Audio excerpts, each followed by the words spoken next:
பாருங்க நண்பர்களே, எவ்வளோ பட்டாம்பூச்சி இருக்குது விவசாய நிலத்தில். பைனாப்பிள் செடி வச்சுருக்கோம். இதில் பட்டாம்பூச்சி இவ்வளோ இருக்குது.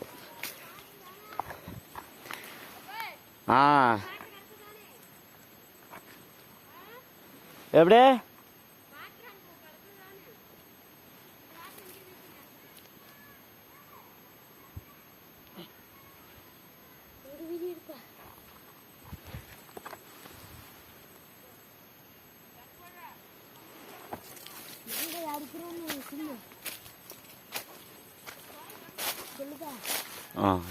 மாங்காய் இருக்கிறப்பா தம்பி பையன் இந்த மாங்காய் மரத்தில்.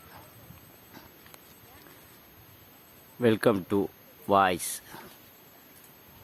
மூஞ்சி காட்டு, வெயிலில் காட்டு.